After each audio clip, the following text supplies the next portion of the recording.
तो भगवान के बार बार अवतार क्यों होते हैं, बार बार भगवान क्यों आते हैं? वो हम भक्तों के लिए भगवान बार बार आते हैं कि भैया ये भक्त जो है मेरी लीलाओं को सुनकर इनका आनंद लेकर इनको गा करके अपना कल्याण कर सके, इसलिए भगवान बार बार आते हैं। जब गोकुल में ठाकुर जी पधारे तो क्या अद्भुत आनंद प्रकट हुआ। जैसे ही ग्वाल वालों को, गोपियों को, 84 कोस ब्रजमंडल के ग्वाल वालों को पता चला कि नंद बाबा के यहां लाला का जन्म हुआ है, मैया यशोदा ने सुंदर लाला को जन्म दिया है, दौड़ दौड़ कर गोप गोपियां नंद भवन की ओर आने लगे। और देखते देखते नंद भवन में अपार जन समुदाय एकत्रित हो गया, बड़ी भीड़ लग गई। श्री सुखदेव जी महाराज कह रहे हैं, राजन कि नंदस्त्वात्मजोतपन्ने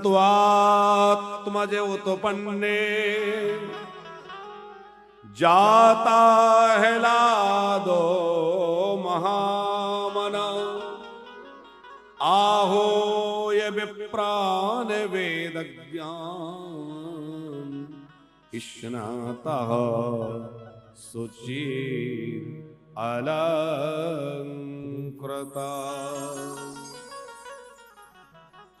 आहू ये विप्रान वेद ज्ञान स्नातः सुचिरलंकृता। नंद बाबा को जैसे ही पता चला कि मेरे यहां लाला हुआ है, नंद बाबा आनंद विभोर हो गए, दौड़कर यमुना जी में गए, यमुना जी में गोता लगाया, स्नान किया, यमुना जी को प्रणाम किया और वहां से सुंदर वस्त्र अलंकार धारण किए, सज धज करके नंद बाबा जो है वेदज्ञ ब्राह्मणों को बुलाए। आहूय विप्रान वेद ज्ञान, नंद बाबा ने वेदज्ञ ब्राह्मणों को बुलाया और वेदज्ञ ब्राह्मणों ने आकर के स्वस्ति वाचन पाठ किया, शांति पाठ किया। जब भी घर में कोई मंगल उत्सव हो तो पहले वैदिक ब्राह्मणों को घर में बुलाना चाहिए और वैदिक ब्राह्मणों के द्वारा स्वस्ति वाचन, शांति पाठ आदि आदि कराना चाहिए। नंद बाबा पूरी विधि का पालन कर रहे हैं। फिर ब्राह्मण देवताओं से प्रार्थना करी, हे देवताओं, हे विप्रजनो, कृपा करके मेरे लाला का जातकर्म संस्कार करो। तो सब लोग मिलकर के वेद मंत्रों का पाठ करने लगे और विधि पूर्वक लाला का जातकर्म संस्कार हुआ। 16 संस्कार होते हैं ना, तो 16 संस्कार में बच्चे के जन्म के समय एक संस्कार होता है, उसको बोलते हैं जातकर्म संस्कार। जो गर्भ के दोष हैं वो निवृत्त हो जाएं और बालक की शुद्धि हो जाए, उसके लिए बालक के जन्म के समय में जातकर्म संस्कार करवाने का विधान है। खूब वेदज्ञ ब्राह्मणों ने मंत्रोच्चार पूर्वक जातकर्म संस्कार करवाया और फिर नंद बाबा ने मुक्त हस्त दान लुटाना प्रारंभ कर दिया। खूब दान किया नंद बाबा ने, क्योंकि नंद बाबा महामना है, जिनका मन बड़ा है। और दान तो भैया वो ही दे सकता है जिनका मन बड़ा हो। किसी के पास धन बहुत है, मन नहीं है, वो क्या देगा? हाँ, मन बड़ा हो, धन कम भी हो, तब भी वो कहेगा कि भाई एक रोटी है तो चलो आधी मैं खा लूंगा, आधी दिल दे दूंगा। और हमारे भारतवर्ष में तो ऐसे ऐसे हुए हैं शिवम जी कि एक रोटी थाली में है और कोई याचक आ गया तो आधी दी, वो आधी में वो तृप्त नहीं हुआ तो जो बची हुई आधी है वो भी दे दी। बोले तुम तृप्त रहो, अपना सर्वस्व लुटा करके। और अतिथि का सत्कार करने वाले हमारे ऋषि मुनि हुए हैं, हमारे पूर्वज हुए हैं। देने के लिए मन चाहिए। नंद बाबा कैसे हैं? जाता अहलादो महामना, नंद बाबा महामना है, इसलिए नंद बाबा खूब लुटा रहे हैं। क्या लुटा रहे हैं? सबसे अधिक नंद बाबा ने गैया दान करी, क्योंकि कोई भी मांगलिक अवसर हो या कोई भी ऐसा कार्य हो तो उसमें गोदान की बड़ी विशेष विधि है, सबसे अधिक गोदान। और 16 संस्कारों में, सारे संस्कारों में गैया दान की महिमा है। गर्ग साहब, अब आजकल तो लोगों के घरों में गैया नहीं है तो क्या दान करें? और कदाचित कोई दे भी दे तो जिसको दान करोगे वो ले जाने में सक्षम नहीं, रखने में सक्षम नहीं, क्योंकि वो सेवा करना ही नहीं चाहते। कुत्ते बिल्ली की सेवा तो कर लेंगे, पर गाय की सेवा नहीं हो पाती। पर हमारे यहां चाहे विवाह संस्कार हो, चाहे जातकर्म संस्कार हो, चाहे उपनयन संस्कार हो, और चाहे अंतिम संस्कार हो, सब में गौदान होता है कि नहीं? और गौदान से ही सब सफल होते हैं। विवाह में भी कन्यादान के समय जब कन्यादान हो जाता है तो कहते हैं ना गौदान करो। हमारी माताजी ने, याद होगा, आपने करा होगा, बेटियों के विवाह में तो कन्यादान ब्राह्मण कराते हैं। बोले कन्यादान हो गया, अब गौदान करो। उसी प्रकार हमारे घर से जब कोई चला जाता है तो एक तो मरते समय भी उसके आतुर काल में भी गोदान कराने का नियम है, और मरने के बाद भी बैतरणी गाय दान कराई जाती है कि नहीं? गोदान से हमारे सारे शुभ कर्म सफल होते हैं, हमारे संस्कारों की पूर्णता गोदान से होती है। पर आज लोगों के पास जब गैया ही नहीं है तो दान क्या करेंगे? नंद बाबा ने कितनी गाय दान करी? 2 लाख गाय नंद बाबा ने दान करी। वो ऐसे नहीं, उनको सजा धजा करके उनके खुरों में चांदी लगा दी, उनके सींगों में स्वर्ण मढ़ दिया, उन गायों के ऊपर सुंदर रेशमी वस्त्र उड़ा दिया। गोदान करे तो सजा धजा के करे, गैया को खूब सजाए, गले में घंटी बांधे, ऊपर बढ़िया रेशमी कपड़ा उड़ाए, हो सके तो स्वर्ण के सींग बनवा दे, चांदी के खुर बनवा दे, और गैया मैया के खाने का पात्र जो होता है वो साथ में दे, पानी पीने का पात्र साथ में दे। इस तरह गोदान करना चाहिए। हम नंद बाबा तो पूरी विधि का पालन कर रहे हैं, तो कैसे दान कर रहे हैं? सुखदेव जी वर्णन कर रहे हैं कि धेनु नाम नियोते प्रादात् विप्रेभ्या समलंकृते शुद्ध्यन्ति सप्तरत्नौघ सात्विकोऽम्बवरव्रता। धेनु नाम नियोते प्रादात्। नियोते का अर्थ जो है 2 लाख महापुरुषों ने किया है। कुछ टीकाकारों ने 20 लाख गैया दान करने का भी लिखा है, 20 लाख गैया दान करी, पर अधिकांश आचार्यों ने माना है कि 2 लाख गाय वहां नंद बाबा ने दान करी। अलंकृते, उनको अलंकृत करके, और दौड़ दौड़ के गोपियां ग्वाल सवा रहे हैं, परस्पर नाच रहे हैं, हिल मिल करके गीत गा रहे हैं, गोपियां सजी धजी हैं, कोई माखन, कोई दूध, कोई दही, कोई ना कोई उपहार लेकर आ रहे हैं। खाली हाथ नहीं आ रहे, कुछ ना कुछ लेके आ रहे हैं। लाला का उत्सव है, कुछ लेके जाएं। और दूध दही ला करके आंगन में उड़ेल रहे हैं नंद बाबा के, तो नंद बाबा का आंगन दूध दही से भर गया है, और सब परस्पर झूम रहे हैं, गा रहे हैं, नृत्य कर रहे हैं। हम लोग भी उत्सव मनाए। बोलो नंद के लाला की, कि बाजे ढोल सहनाई। आहा,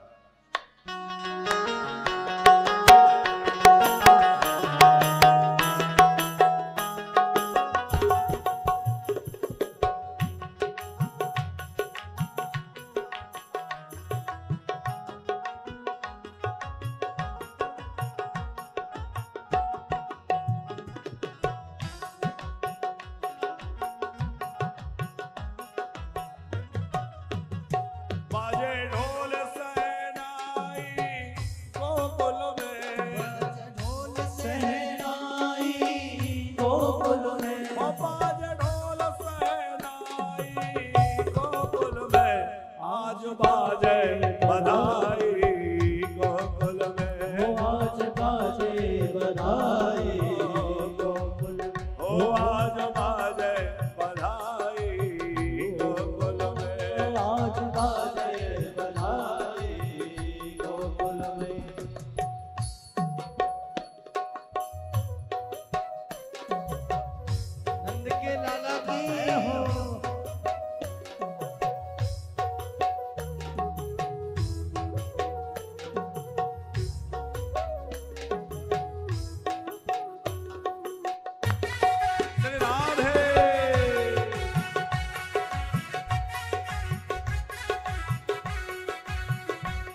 जन्म लिया है नंद बाबा ने, आनंद चहुदिशि छायो। हो जन्म लियो है नंद लाला ने, आनंद चहुदिशि छायो। हो भाग जगे सब ब्रजवास लेके, ऐसा सुबोध दे आयो। हो भाग जगे सब ब्रजवास लेके, ऐसा शुभ दिन आयो।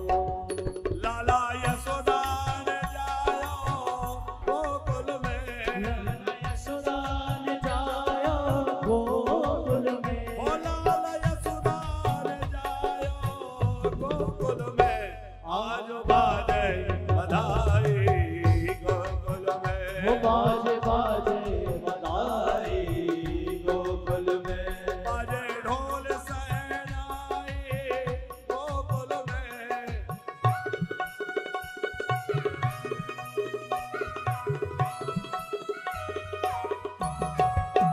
बाजे ढोल सहनाई गोकुल में।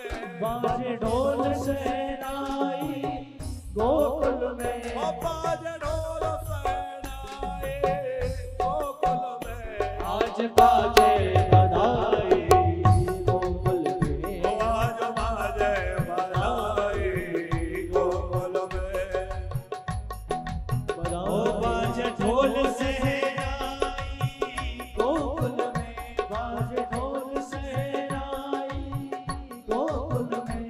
आज बाजे बधाई गोकुल में। ओ आज बाजे बधाई गोकुल में।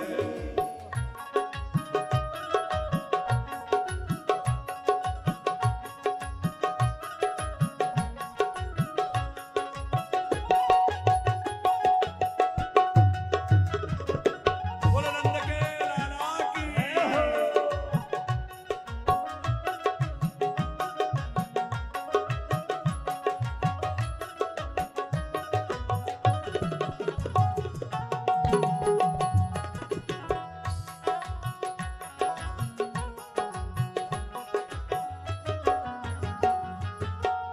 धन्य तिथि नक्षत्र दिवस आवे, प्रगट है नंद लाला। हो धन्य तिथि नक्षत्र दिवस आवे, प्रगटे है नंद लाला। ओ धन्य भयो यशोदा जी को अंगना, आयो जगे उजियारा। हो धन्य भयो यशोदा जी को अंगना, आयो जगे उजियारा।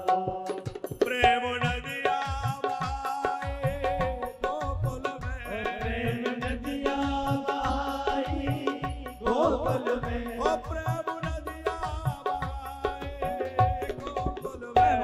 आज बाजे बधाई, ओ आज बाजे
गए मेरे अटारी गलियां, फूल उठी बुधवारी हो। निरख निरख मुख चंद्र लाला को, जावे सब बलिहारी हो निरख निरख मुख चंद्र लला को, जावे सब बलिहारी। सज धज साखी आई गोकुल में, सज धज सखी आई गोकुल में, ओ सज धज सखी आई गोकुल में, आज बाजे बधाई गोकुल में, आज बाजे बधाई गोकुल में, आज बाजे बधाई गोकुल में, आज बाजे बधाई गोकुल में। बाजे ढोल सहनाई गोकुल में, बाजे ढोल सहनाई गोकुल में, ओ बाजे ढोल सहनाई गोकुल में, आज बाजे बधाई गोकुल में। ओ आज बाजे बधाई गोकुल में। हरि बोल।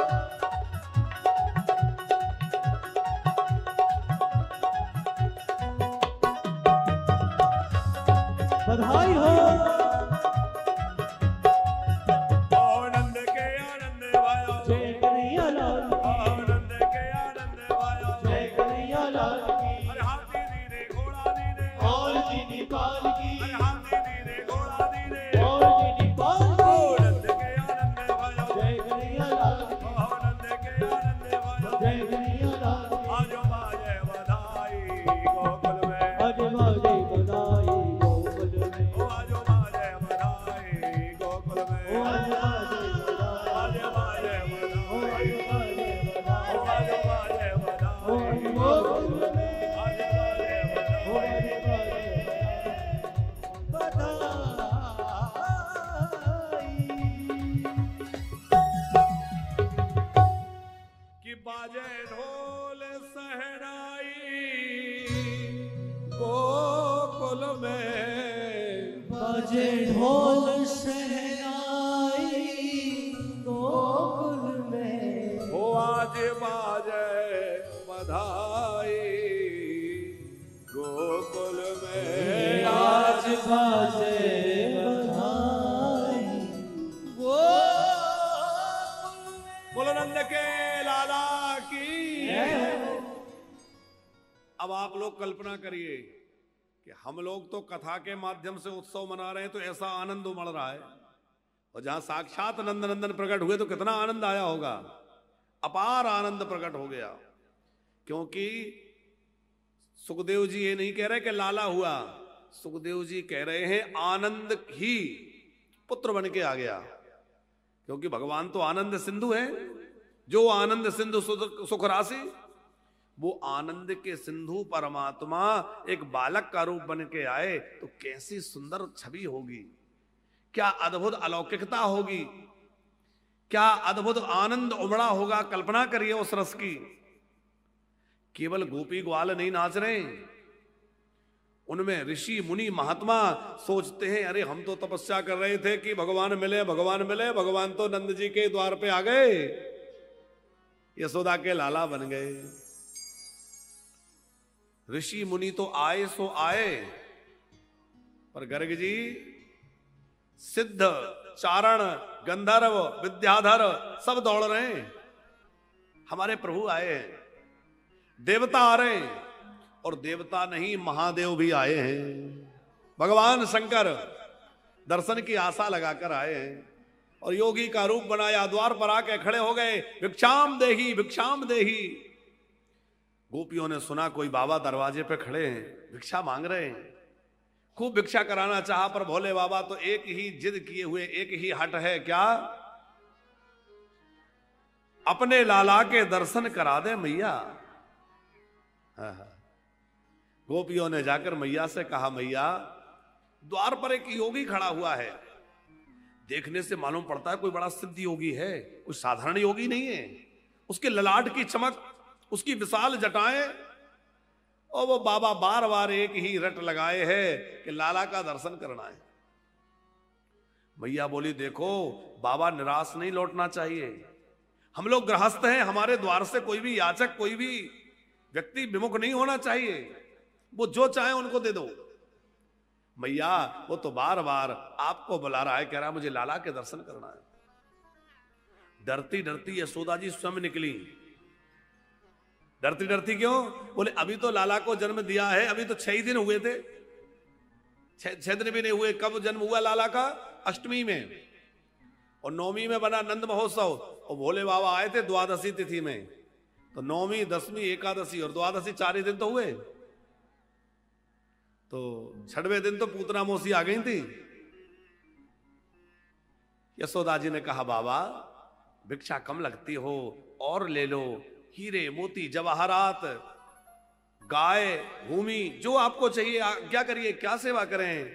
भोले बाबा बोले ना चाहिए तेरी दौलत दुनिया, ना ये माल खजाना, ना ये माल खजाना, अपने लाला के दर्शन करा दे मैया, अपने लाला के दर्शन करा दे मैया, अपने लाला के दर्शन करा दे मैया, अपने लाला के दर्शन करा दे मैया, मैं दर्शन को आया, मैं दर्शन को आया। अरे मैया तेरे द्वारे, यशोदा तेरे द्वारे, बाला जोगी आया,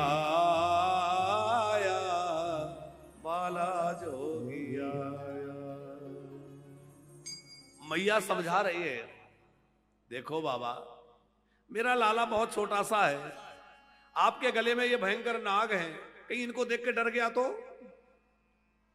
भोले बाबा बोले मैया इन छोटे छोटे नागों से डरने वाला नहीं है, वो बड़े बड़े नागों का नाग नथैया होगा। वो डरने वाला नहीं है, सबको डराने वाला है। और यशोदा जी तो भगवान शंकर की बातों को समझ नहीं पा रही हैं। बाबा चाहे जो हो पर दर्शन तो नहीं करा पाऊंगी, लाला को बाहर कैसे लाऊं? बोले बाबा बोले सुन मैया, हम भी बिना दर्शन के जाने वाले नहीं हैं। और आसन लगा के बैठ गए नंद भवन के कुछ दूरी पर जाकर के। और आप जाइए तो नंद गांव के आगे आसेश्वर महादेव विराजमान हैं। आसेश्वर महादेव बोले आशा लगा के बैठ गए। अच्छा, हम लोगों के लिए तो आसेश्वर का अर्थ जो है वो ये है कि हम लोग जो आशा लेकर जाएं भगवान शंकर पूरी कर देते हैं, इसलिए आसेश्वर। लेकिन वैसे आसेश्वर नाम क्यों पड़ा? बोले आशा लगा के बैठ गए। अब बालकृष्ण ने सोचा कि मैया तो दर्शन कराएगी नहीं, भोले बाबा बिना दर्शन के जाएंगे नहीं, अब तो मुझे ही कुछ करना पड़ेगा। पर 3 दिन के बालक, 4 दिन के बालक क्या करे? अब बोल तो नहीं सकते, नहीं तो लीला गड़बड़ा जाएगी। बच्चा बोलता है, बालक क्या करता है? अरे कोई वस्तु खानी हो, भूख लगी है या कुछ भी है तो बच्चा क्या करेगा? रोएगा। कन्हैया रोने लग गए। अब मैया ने बहुत समझाया, बालक चुप ना हो। तो जो बड़ी बूढ़ी गोपियां हैं उन्होंने लाला को गोद में लिया, बहुत तरह से दुलार किया, पर लाला तो रोने से बंदी नहीं हो, बस रोए जा रहे हैं, रोए जा रहे हैं। एक गोपी बोली मैया मुझे तो लगता है वो बाबा बैठा उसने कोई जादू टोना कर दिया, क्योंकि वो कोई मंत्र पढ़ रहा है।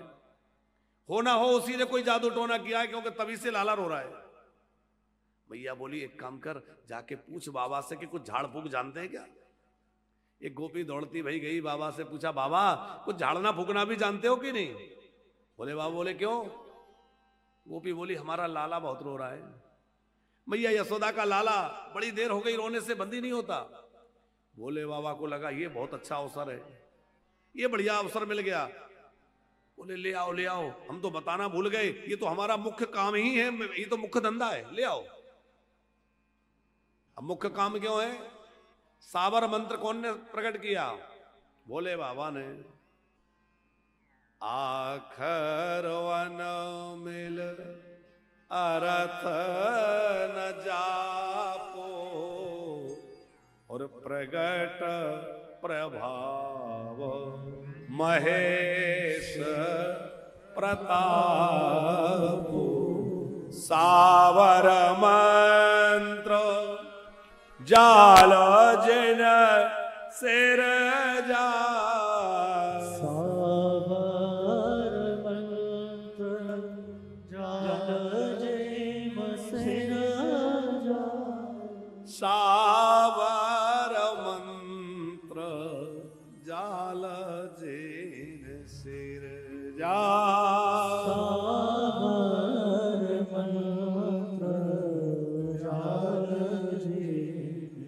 सावर मंत्र को प्रकट करने वाले भगवान महादेव हैं।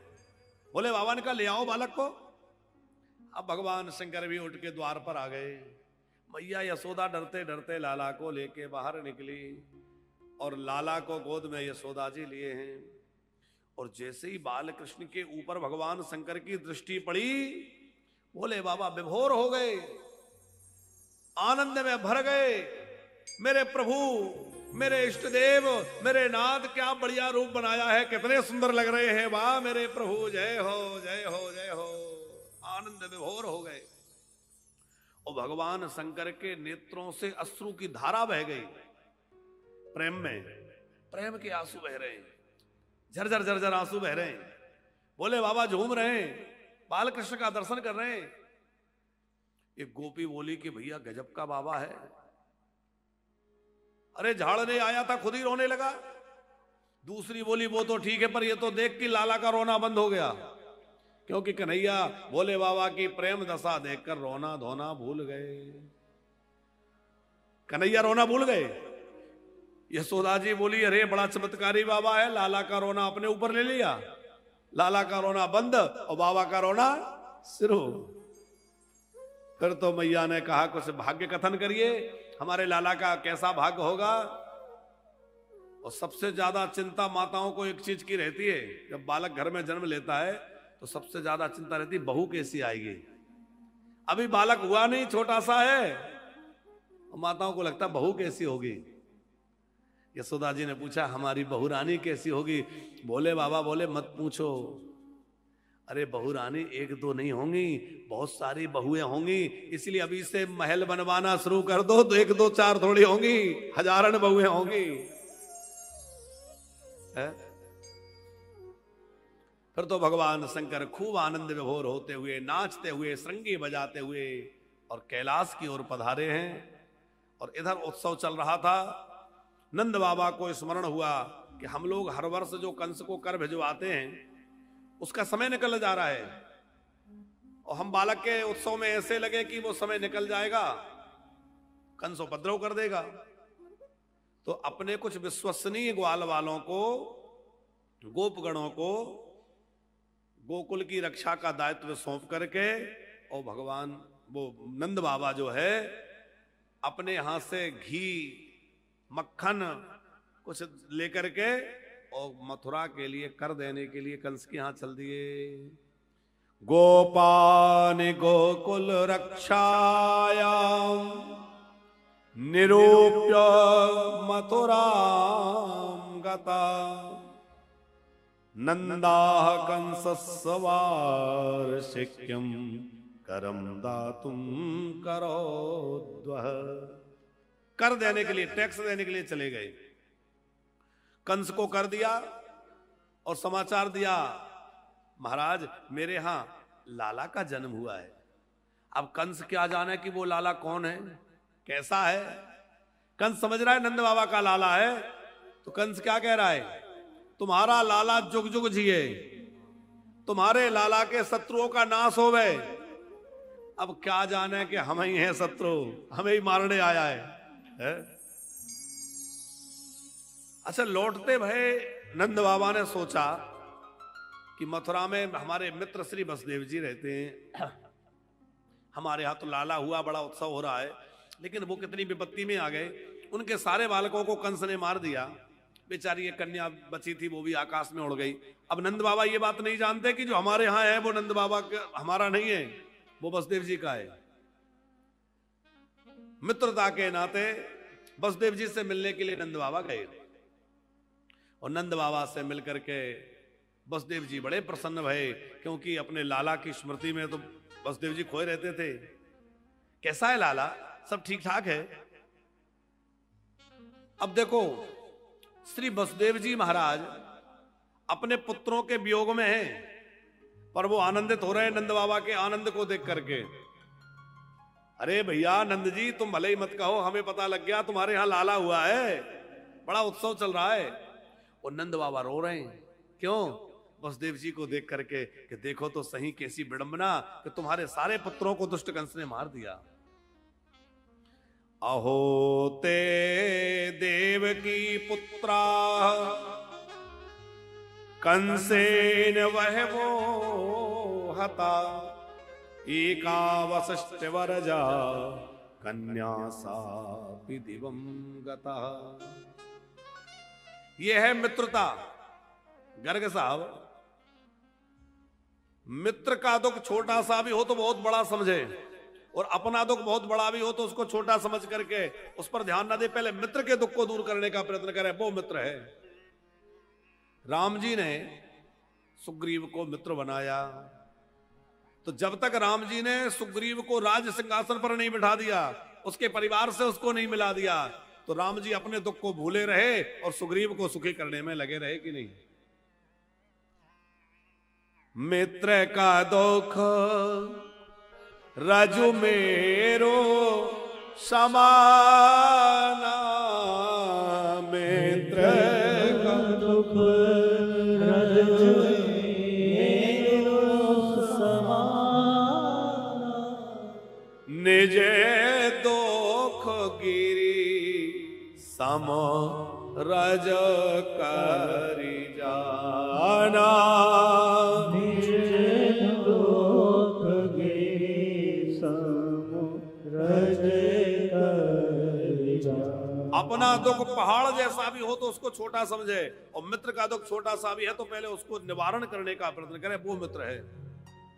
आजकल तो हालत बिल्कुल विपरीत है। पता लग जाए हमारा मित्र परेशानी में है तो लोग फोन उठाना बंद कर देते हैं, रास्ता बदल लेते हैं। पर नहीं, ये मित्रता नहीं है। जो मित्र के दुख में दुखी ना हो और मित्र की सहायता के लिए तत्पर ना हो, ऐसे मित्र घाती को देखने से भी दोष लगता है, मित्रद्रोही को देखने से भी पाप लगता है। जो ना मित्र दुखे हो ही दुखारे, जो ना मित्र दुख होए दुखारे, तेना ही बिलोकत पातक भारे, तेना ही बिलोकत पातक भारी। जो ना मित्र दुखे हो हे दुखारे, जो ना मित्र दुख होए दुखारी। जो अपने मित्र के दुख में दुखी ना हो वो मित्र कैसे कहा जाए? श्री वसुदेव जी नंद बाबा के आनंद में प्रसन्न हो रहे हैं और नंद बाबा वसुदेव जी के दुख को स्मरण करके दुखी हो रहे हैं। श्री वसुदेव जी ने कहा, देखो नंद जी, आपने कर तो दे दिया, हम लोगों का मिलना भी हो गया, अब आप जल्दी से अपने गोकुल पधारिए, क्योंकि इस समय कंस की योजनाएं अच्छी नहीं है। लाला बहुत छोटा है, कोई संकट ना आ जाए, क्योंकि वसुदेव जी को चिंता हो रही है। अच्छा, नंद बाबा सोचने लगे कि वसुदेव जी आशंका जता रहे हैं तो कुछ गड़बड़ हो सकती है। तो श्री वसुदेव जी की प्रेरणा से नंद बाबा जल्दी जल्दी अपने गोकुल की ओर चले, और नंद बाबा पहुंच ना पाए कि राक्षसी पहुंच गई। कौन सी राक्षसी आई? पूतना। क्या हुआ कि जब वो कंस ने कन्या को पछाड़ना चाहा, हाथों से छूट के आकाश में उड़ गई, और उसने कहा, अरे दुष्ट, मुझे क्या मारता है, तेरे मारने वाला तो कहीं और आ गया है। तो अट्टहास करके देवी ने और यह गर्जना की देवी ने अट्टहास किया। तो हमारे ब्रज में यहां थोड़े आगे जाइए तो एक देवी आटस करके जगह है, आप लोगों ने सुना है?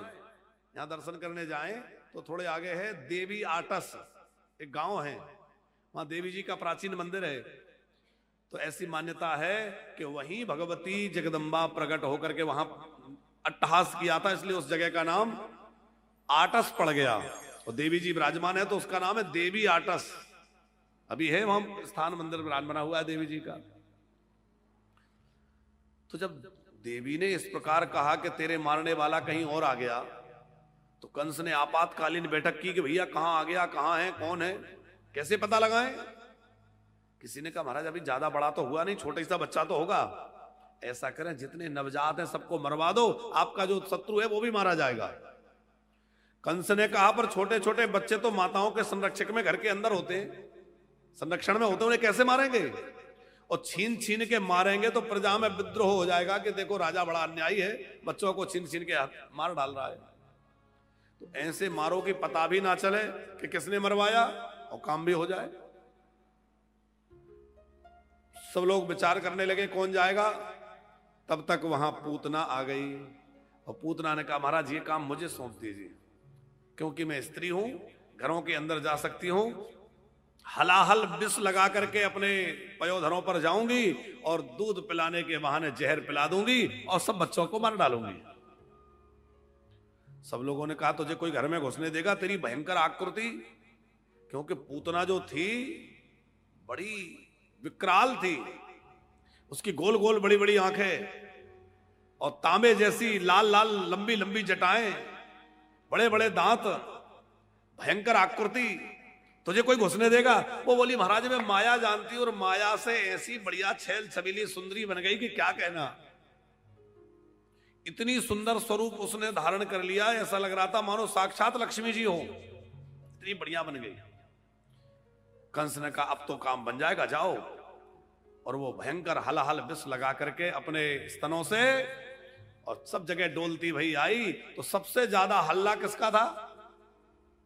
जहां जाए एक ही बात सुनने में मिलती, भैया यशोदा जी की यहां तो गजब का लाला भयो है, बड़ा जोर का उत्सव है। जहां जाए एक ही बात सुनने में आती।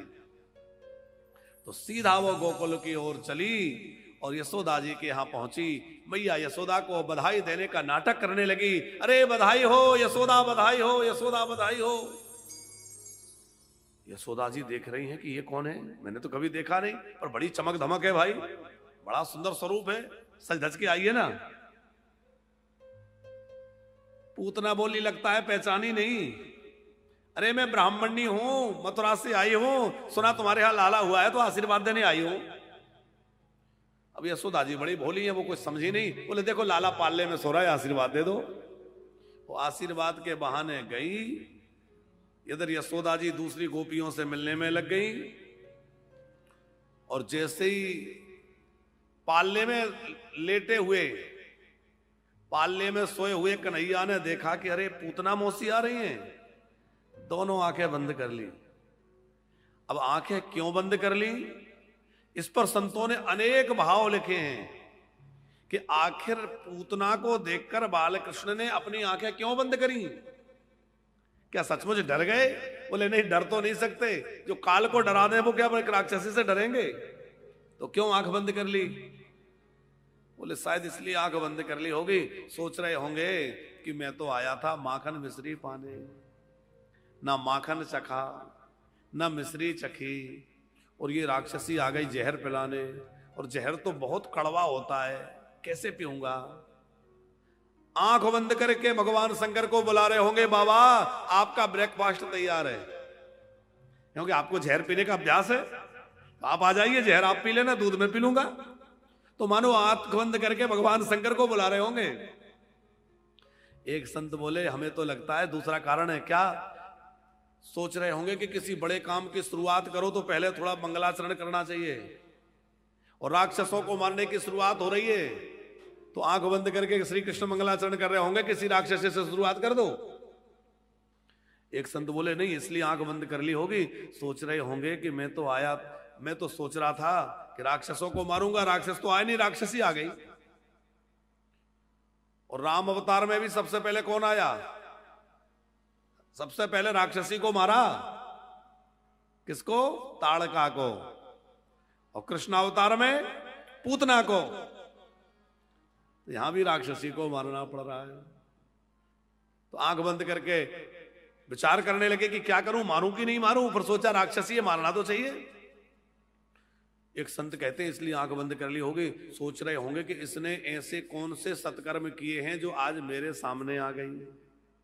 अरे बड़े बड़े ऋषि मुनि तपस्या करते हैं, योग साधते हैं, ध्यान लगाते हैं, पर मेरा प्राप्ति नहीं कर पाते।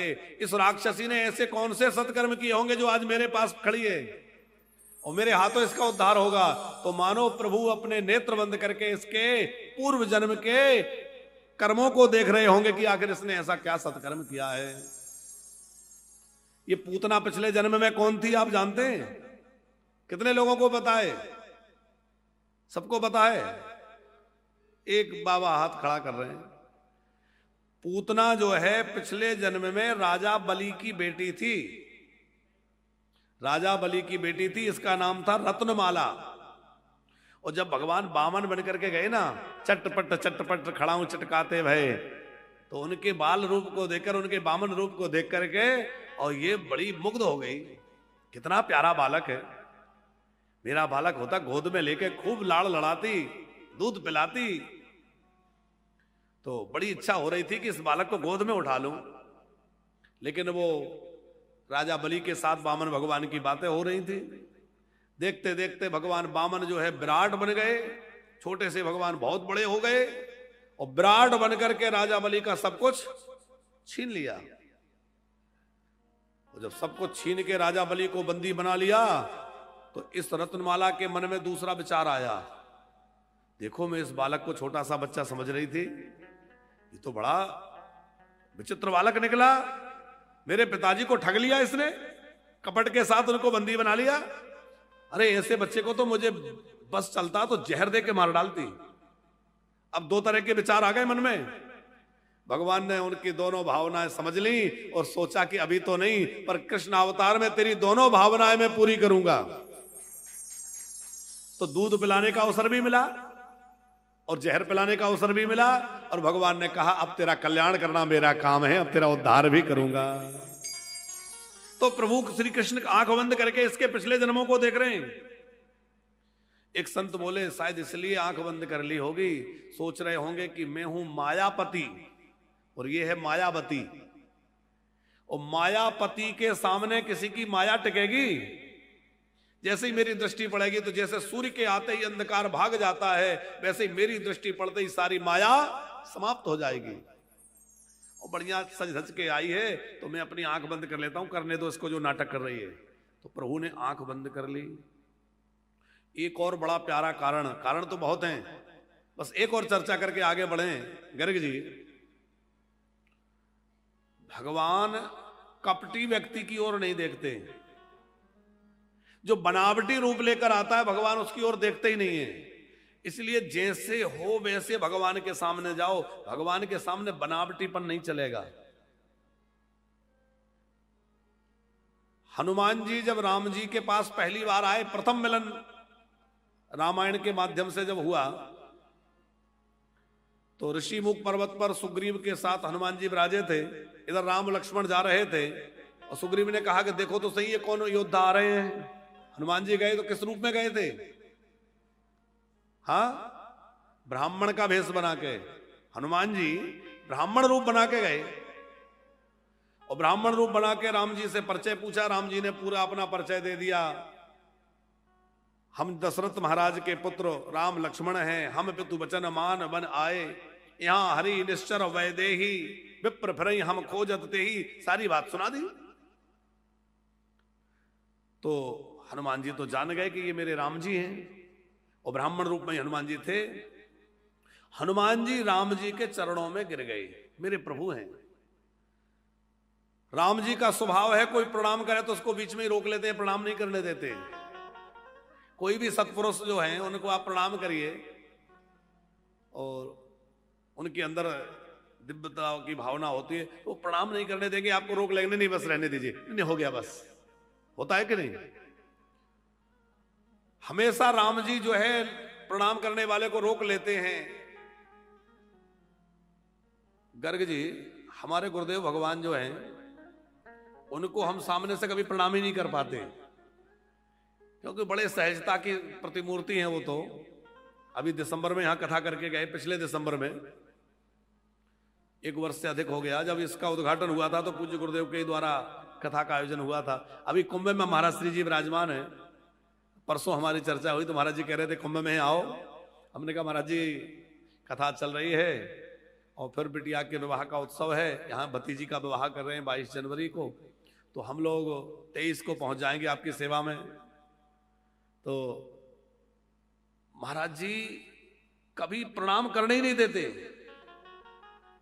हम लोग इधर उधर से दुख छिप के प्रणाम तो कर लेते हैं, अचानक जाके प्रणाम कर ले, लेकिन महाराज जी देख ले तो महाराज जी प्रणाम नहीं करने दे, बस रोक। हमें लगता है महाराज जी चरणों तक तो पहुंचने दीजिए, तो हमारा अधिकार है, पर महाराज जी ने प्रणाम करने नहीं देते।